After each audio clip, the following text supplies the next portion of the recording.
I was wrong. I finished the next two volumes of the collected fantasies of Clark Ashton Smith. So we're going to review them right now. So first we got volume two. This is The Door to Saturn. This is a fantastic cover. I'll get it up there so you could actually see it. And yeah, just amazing cover design. I think it's the same. It is the same person, John or Jason Van Hollander. And then we have volume three, The Vintage from Atlantis, and this one's like a little bit glary because they started doing like glossy covers, which I do like this cover design though, but the glare is horrible. Um, but yeah, good stuff. So I didn't think I was going to finish these, but I did. I was looking for a particular story, and when I finished The Door to Saturn, I kind of just rolled right into The Vintage from Atlantis, and I didn't find the story I was looking for, but I ended up finishing a Vintage from Atlantis, and I was like, well, how can I not talk about these? And uh, the volume two is much smaller. The stories do tend to get longer as Clark Ashton Smith goes through his career, as far as just the length of the stories. I would say that there's probably at least a good, probably two novella length stories in here. Um, but I mean, these are just fantastics. There's the Gorgon, the Face by the River, the Ghoul, the Return of the Sorcerer. Just fantastic stuff. Not to mention the Door to Saturn. Um, the title story, which is also pretty awesome. Um, and this one, I think, has the same back cover copy as this. But all right, I'll just read you the Door to Saturn specific one. The Door to Saturn is the second of the five volumes collecting all of Clark Ashton Smith's tales of fantasy, horror, and science fiction. It includes the stories from The Door to Saturn, 1930, to The Hunters from Beyond, 1932, as well as an introduction from Tim Powers. Um, just another fantastic entry into this the collected volumes of Clark Ashton Smith, or the collected fantasies of Clark Ashton Smith, and I mean you can't go wrong buying these. I mean, I like I said, I wasn't planning on going through them back to back so much, but it ended up happening. Like I said, I was looking for a particular story where basically cars go evil, um, and I couldn't find it in these two volumes, but I assume it's in volume four or five. Well, I mean, it has to be in one of those other two volumes, but I think it's in volume four from what I remember.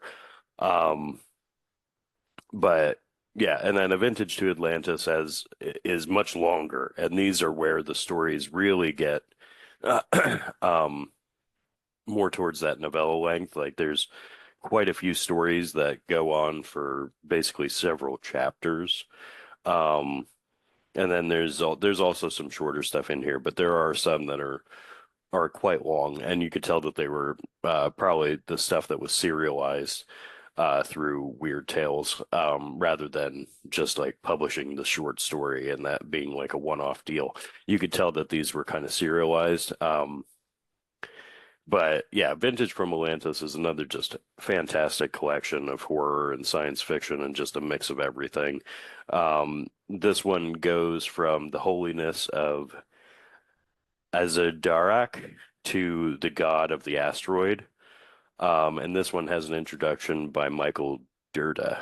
Um, and yeah, it's just fantastic stuff. I mean, you can't get better than Clark Ashton Smith at his best. And I think these stories were between the years of 1931 and 1932. So you can really see like just how prolific he was becoming by this period um, of his like weird fiction journey. I mean, because that's basically like one full year, 31 to 32. Like That's a lot of stories to write in that time period. Where this one it was 2 years, and there was a lot less because you can see him really coming into his own as a writer and just finding his inspiration, finding his drive to just complete works. Because as a pulp writer in that time, he was working for the money. He was writing for the money. This was his job. Um, and if you don't write stories, you're not getting paid. So you needed to write stories. Now the thing is like even in the pulp era, like you get some stories and you're just like, it was okay. Um, in these two volumes, I didn't have any story in there that was like, I could do without that one. I mean, every one of them had elements of just great storytelling in it, and there wasn't really any duds. Um, there was a shorter one in The Doors to Saturn. I think it was like, I don't know, probably like a 15-minute story, if you were listening to it on Audible. And, it was good. I mean, it definitely it left you a little ambiguously, um, where, you don't really know how it ends. But I mean, it's a horror short story. Those are going to do that from time to time. I just thought that there could have been more done with it to make it much better emotion wise, and just really kind of connecting the reader to the character. But other than that, like that was my only criticism of the Door to Saturn. Like that's really it. The Vintage from Atlantis has just bangers of a story, bangers of stories in it, like just 100% balls to the walls. Clark Ashton Smith at I would say he's reaching his peak at this point. I think that is like by the end of a Vintage from Atlantis, this was like peak Clark Ashton Smith. Volume 4 and Volume 5 are like him reaching beyond his peak and kind of experimenting a little bit more from what I remember. But I mean, they're still fantastic from what I can remember. But we'll do more in-depth reviews on those later. But yeah, Volume 2 and Volume 3 of the Collected Fantasies of Clark Ashton Smith. If you haven't picked them up yet, please pick them up. They are fantastic. Nightshade Books produces these in paperback. You could get the audiobooks. Um, but check them out because I mean they're awesome. And there's not one volume out of the 5 volumes where I'd be like, you don't need to read volume 1 because it's his early stuff. He just gets better and better as you read it. Like the first one started off with a bang, and then every progressive volume after that is just a bigger bang. Um, so it's not like you don't see the quality slide um in his works as you do with like uh towards the end of Conan, chronological, like when you read the chronological, like the Del Rey set of Conan, when you get to that third book by the end of like the last couple stories that Robert E. Howard wrote, you can kind of tell he was done with Conan. And the same with like Solomon Kane and Cull, and like you get to the end of those books and you're like, yeah, you can see that Roberts or that Howard's like kind of done with these characters, and he's like, you could tell at that point that he's doing it for the money, not for like the sense of telling a really good story.